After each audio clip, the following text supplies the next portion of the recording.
Hey, welcome back to the Broom Cupboard. And today we're not looking at anyone in particular, but we are looking at Flat Earth. Now, Flat Earthers, they don't really like making arguments, not when they can use a meme instead. And boy, do they have a lot of them.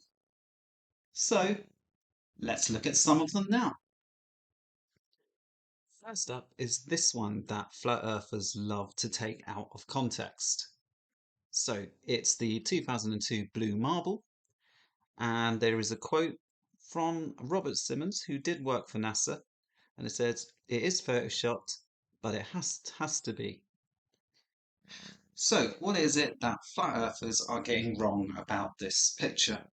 So first, let's discuss how it was made. The 2002 Blue Marble is a composite of thousands of different images that were taken close to the Earth's surface. So that's why they had to be photoshopped together. The Flurf kryptonite, however, is this photo, the 1972 Blue Marble. Not photoshopped, not CGI, not composite, taken on a film camera. This is the one they like to try and ignore. Next. So this is the old NASA get $18 million a day trope, which I quite enjoy because it just shows how easily frightened flurfs are by big numbers. So the current budget for NASA at the moment is actually about $36 billion, which might sound a lot, but actually in terms of government spending for an economy the size of the United States, that's actually a minuscule amount. For a comparison, the United States spends $500 billion a year on defense alone. Moving on. So if there were thousands of satellites in space, wouldn't pictures of the Earth look like this? Only if those satellites were the size of small cities, which none of them are. Try spotting an ant from 20 meters away. So that's nice and easy. Next. So gravity, strong enough to hold the whole solar system together, weak enough that it can't stop this hot air balloon. So this is a classic case of flat earthers misunderstanding how gravity works. As you can see from the gravity formula, gravity is always proportional to mass. So the greater the mass of an object, the greater the force of gravity. And in addition to this, in the case of the hot air balloon, it is creating an upward force, and this upward force is greater than that of the gravity pulling it towards the Earth, and that is why it rises. Next. An old classic. If the Earth was spinning 1,000 miles per hour, the oceans would fly off into space.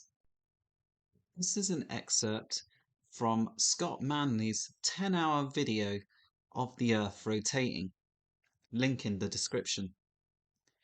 Now I hope it's not going too fast for you, because this video is actually going at 18 times speed.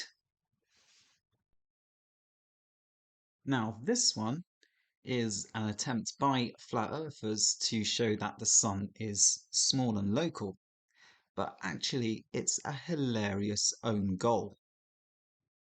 Because you could indeed use trigonometry on this image, and you could use triangulation, and you could calculate the height of the sun. But amazingly, flat earthers are very reluctant to do this. Now, why do you think that could be? This next meme is about from what height can we detect curvature? Well, it depends what you mean by detect. You can use theodolites, for example, to detect Earth curvature from ground level. If we are talking about with the naked eye, however, you're probably looking from about 40,000 feet and maybe 60 to 80,000 feet before you can see anything really noticeable. Next up. So this one is about the construction of the Suez Canal, and basically it just boils down to flat earthers not understanding the difference between curvature and elevation. This is a visualization made by someone who is very clearly an artistic genius, and it very simply shows the difference. The green line represents curvature, and the little red lines pointing away represent elevation from the surface. Easy. Next, why has no one flown a plane over CGI Antarctica? Well, I say that's firstly because there's no such place as CGI Antarctica. There's only Antarctica. And secondly, you wouldn't usually plan a flight route over the Antarctic because if there was a crash, it'd be very hard for anyone to reach you in time. But actually, we do have a recent example of planes in the Antarctic. On the 18th November 2023, a Boeing 787 landed in the Antarctic, paving the way for more commercial flights into the region. And finally, this last one is just to show the ridiculous way in which flat earthers like to see themselves. Flat earthers like to see themselves as the truth seekers, which is ironic given how often they like to tell lies. Now, since I don't have a guest, I'm going to leave the final word to Tregard. Oh dear, what a pity. Never mind.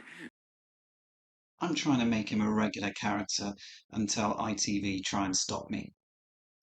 If you enjoyed this, please like and subscribe. If you want to help an angel get its wings, hit the notification bell. Until next time, Star Wipe, and I'm out.